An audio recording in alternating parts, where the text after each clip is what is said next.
नमस्कार, आप देख रहे हैं दूरदर्शन किसान कार्यक्रम कृषि दर्शन में आप सभी का स्वागत है। मैं हूं मोनालिसा। इस कार्यक्रम में हम आपके लिए कृषि क्षेत्र से जुड़ी हुई अहम जानकारियां 3 अलग-अलग सेगमेंट के जरिए लेकर आते हैं। विज्ञान और किसान कृषि स्टार्टअप ऑफ फार्मिंग इंडिया। आज इस कार्यक्रम में हम आपको बताएंगे कि कैसे आपको मालामाल कर देगा केले का तना। इसके अलावा मिलवाएंगे एक सफल किसान गुरचरण सिंह मान से और अंत में बात होगी किसान क्रेडिट कार्ड की। तो आइए शुरू करते हैं आज का ये कार्यक्रम। आइए देखते हैं कार्यक्रम कृषि दर्शन में पहला सेगमेंट विज्ञान और किसान। आम बजट पर देश भर की निगाहें टिकी होती है। ऐसे में वित्त मंत्री श्रीमती निर्मला सीतारमण ने जो बजट पेश किया है उस पर खासों आम की किस तरह की प्रतिक्रिया मिल रही है, आइए आपको दिखाते हैं।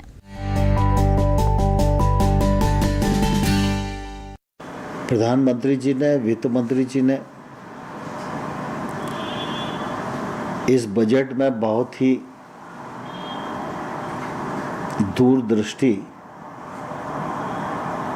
दिखाई है और आने वाले 25 सालों में भारत कैसा होगा ये झलक इस बजट से दिखाई देती है। जहाँ तक कृषि मंत्रालय का सवाल है, कृषि मंत्रालय का बजट गत वर्ष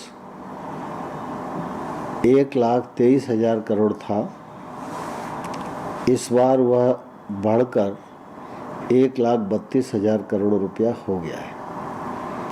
कृषि के क्षेत्र में जो बजट की चिंता की गई है उसके लिए मैं प्रधानमंत्री जी को और वित्त मंत्री जी को हृदय से बहुत धन्यवाद देता हूँ।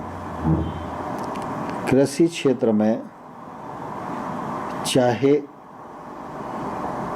कृषि उत्पादन का विषय हो, उत्पादकता बढ़ाने का विषय हो,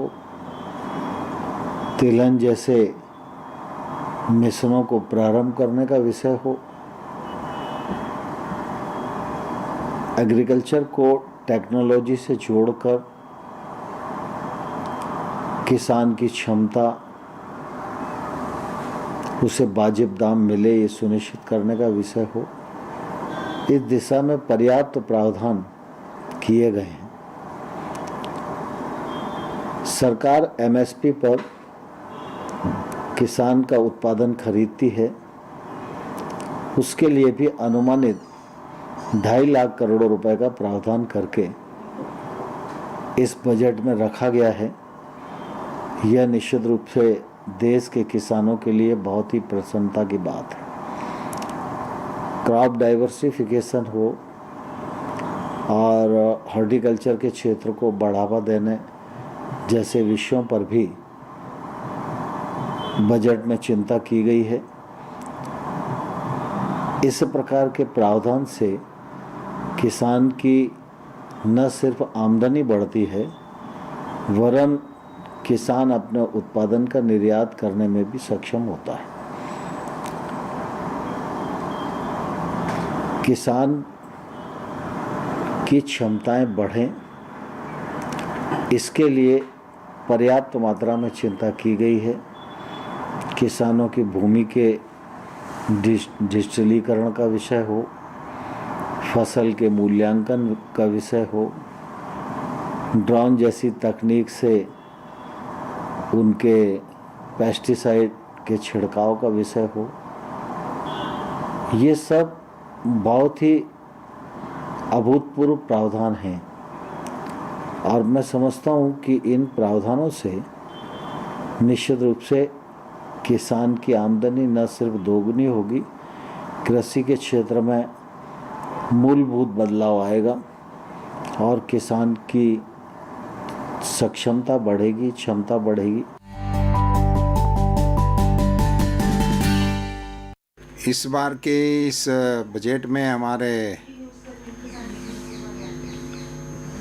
नाणा मंत्री आदरणीय निर्मला जी ने और प्रधानमंत्री जी के दिशा निर्देशों पर एक्सपोर्ट को प्रमोशन देने के का उद्देश्य से हमारा जो मत्स्य विभाग है उसमें श्रिम्प को एक्सपोर्ट के अंदर बड़ी राहत देने का ऐलान किया गया है। मैं मानता हूं कि भारतीय श्रिम्प का एक्सपोर्ट में बहुत ही डिमांड है और हमारे फिशरीज सेक्टर को इनसे बहुत बड़ा बल मिलेगा।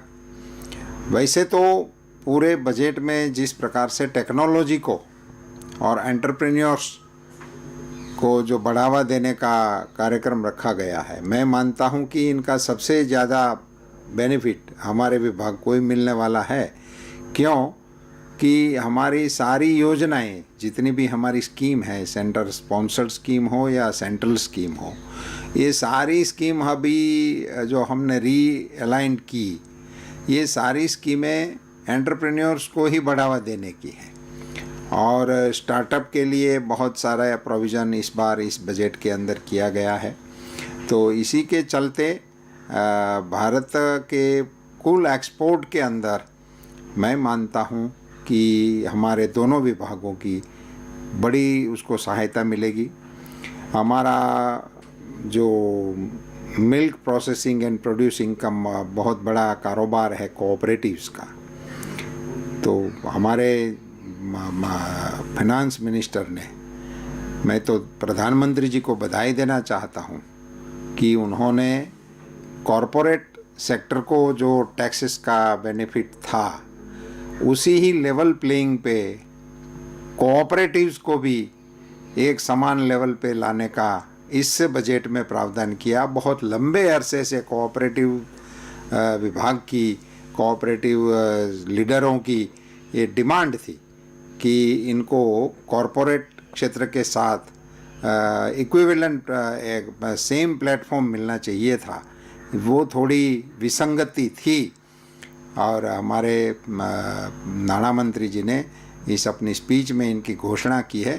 तो कोऑपरेटिव्स फील्ड की ओर से भी इनका मैं स्वागत करता हूं और मुझे बड़ी उम्मीद है कि इससे कोऑपरेटिव सेक्टर को बहुत बड़ा बल मिलेगा और हमारा जो विभाग है उसमें बहुत बड़ी एक्टिविटी कोऑपरेटिव्स के साथ जुड़ी हुई है।